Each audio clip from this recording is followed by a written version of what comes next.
Gracias por estar con nosotros en Cambio de Ruta y regresar en esta edición especial. Bueno, yo sé que cada uno de ustedes se está divirtiendo muchísimo con esta entrevista tan interesante al pastor Rey Matos. Así que vamos a continuar entonces, pastor. Cuéntenos un poco más entonces acerca de cómo ha sido su experiencia también con estos libros. ¿Ha llegado a todas partes? ¿Cómo ha sido la reacción de las personas al leer sus libros? De verdad me ha sorprendido. Para empezar, les contaba a ustedes que yo no soy autor, yo no soy escritor.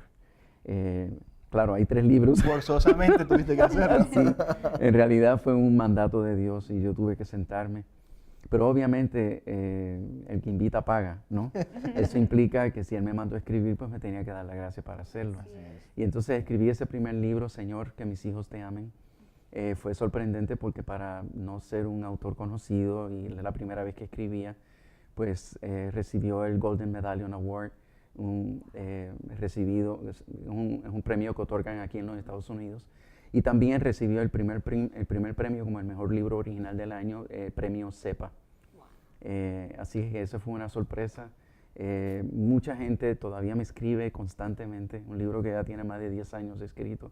Y todavía recibo emails de toda Latinoamérica, Estados Unidos, de gente que su vida se le transformó, su vida íntima, su vida como matrimonio, como familia. Una de las cosas que a mí me impactó mucho y fue una experiencia que tuve, es que un joven como de unos 13 o 14 años fue a mi oficina y yo tan pronto llega un joven, lo primero que le pregunto es, ¿cómo es tu relación con tus padres? Y él me dijo, mis padres son un éxito, yo los admiro porque ellos me aman, ellos son cristianos, ellos me aman un montón, me dedican tiempo, mi papá es muy afectuoso conmigo, me da mucho amor, juega conmigo. Y yo digo, pero entonces, ¿por qué estás aquí? Entonces él me dijo, yo daría cualquier cosa porque mi papá me deje de amar y me deje de dedicar el tiempo que me dedica. Y yo digo, espérate, me confundes. Entonces yo le digo, ¿por qué razón me dices eso? Y él me dice, porque yo prefiero que todo el amor que mi papá me da se lo dé a mi mamá. Y prefiero que todo el tiempo que él me dedica a mí se lo dedique a ella. Aunque yo tenga que ver a mi papá de lejos, yo daría cualquier cosa porque él le dé todo esto que me da a mí, se lo dé a ella. Me haría más feliz el verlos a ellos amándose que el que me den todo lo que actualmente me dan. En esto entonces nos demuestra un poquito de que la relación con su esposa no estaba, y el hijo lo estaba visualizando. Exacto. Y le afecta. Claro, entonces mira cómo me dice, mis padres son una bendición, me aman, son mis padres perfectos, pero por no ser buenos esposos, él no era feliz. Wow. Y ahora, pastor, yo también admiro la valentía que tienes de escribir situaciones personales, que como pastor, muchas veces nosotros no nos atrevemos, nosotros estamos pastoreando, y yo me incluyo, tal vez a expresarlas públicamente, porque está en lo que van a decir la congregación, qué van a pensar de mí. Es decir, uno podría decir, yo estoy buscando ayuda y los que me van a ayudar también necesitan ayuda. Sí.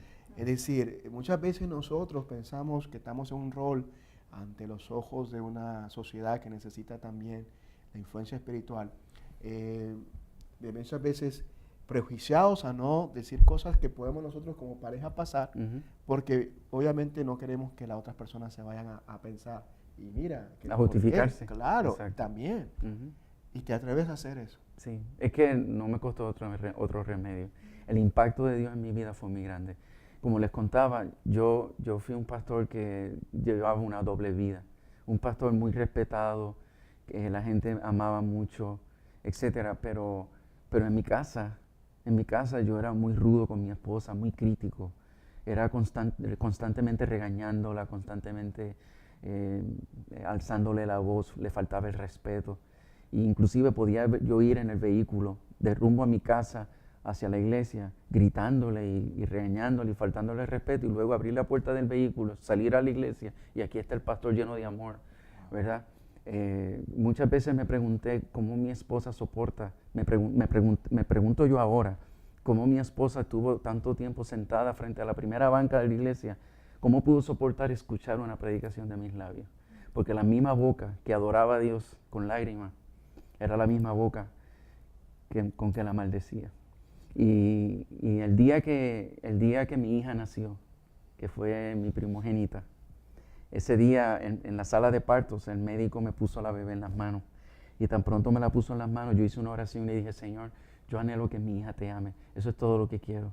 Y el Espíritu Santo me habló al corazón y me dijo, Rey, a la medida que tú te comportes como Jesús en tu hogar, a esa medida tu hija va a aprender a amarme.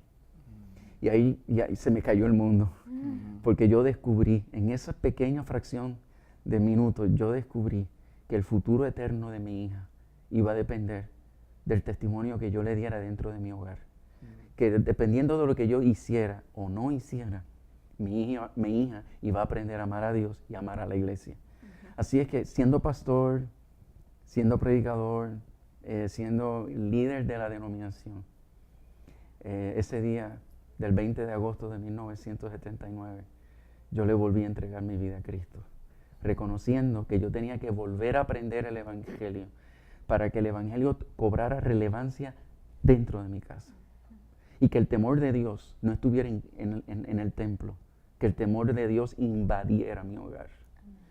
Y desde ese momento yo siento que el papá de mi esposa es Dios. En otras palabras, yo siento que mi suegro vive en casa, que me supervisa, que me observa cómo yo trato a su hija amada. Sí.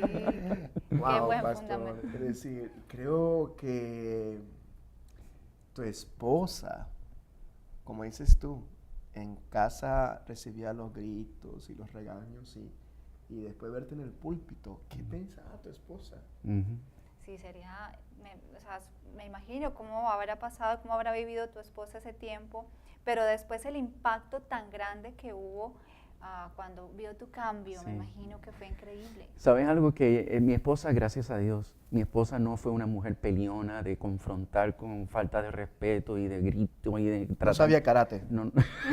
Gracias a Dios, no sabía. Mi esposa es una mujer. No reaccionaba mal. No reaccionaba mal ni peleaba mucho, pero ella oraba y le pedía al Señor que le diera un argumento que me sacudiera el piso. Y un día ella me dijo, ¿qué daría yo por dejar de ser tu esposa y convertirme solo en una oveja de tu iglesia? Mira, muchacho. ¿Qué argumento más bueno ese? Entonces yo le pregunto, ¿pero por qué me dices eso? Y ella me dice, es que las ovejas de la iglesia te fallan, ellos pecan, ellos cometen errores, y hay que ver con la sabiduría que tú los confrontas. Tú les señalas sus errores, les hablas, pero eres tan cuidadoso, tan manso, tan sabio. Eres profundo en tu señalamiento, pero lo haces con tanta sabiduría. Entonces, cuando yo cometo un error, te descontrolas. Y yo quisiera dejar de ser esposa tuya por un tiempo y solo ser tu oveja para que me corrijas con esa dulzura que corría la oveja de la iglesia. Muchacho. Estamos conversando con el pastor Rey Matos en esta programación especial, hablándonos acerca de sus libros que han sido reconocidos a nivel internacional por la profundidad y la simplicidad de este tema tan importante que tal vez no se conversa mucho de nuestras iglesias, que los pastores como seres humanos que somos, que no damos lugar para que se pueda justificar ninguna actitud incorrecta, pero que se sepa que tanto usted, tal vez no es pastor, tal vez es un asistente de una iglesia nada más, pero usted conoce el Evangelio y conoce el amor de Dios, y tal vez tiene situaciones dentro de su hogar y su matrimonio, con sus hijos. Yo creo que recomendamos estos medios de información como estos libros, que nos va a ayudar, además de las Escrituras, Sagrada Palabra de Dios, a comprender perfectamente que hay un plan donde Dios quiere que nosotros seamos felices. Y bueno, íbamos a enfocarnos solo en un libro, pero es que son tan importantes los tres. Y de los que faltan. Y de todos los que faltan. Que ahora vamos a hablar más adelante. Pero bueno, no se vaya a mover, vamos entonces a pasar una pausa. Y en realidad cuando regresemos, mamá, vamos a estar hablando del tema. Ok. Sería muy interesante seguir con todos, pero tenemos poco tiempo, así que vamos a enfocar en el último libro más que reciente. va a estar muy interesante. Ya regresamos con el pastor Rey Matos en Cambio de Ruta.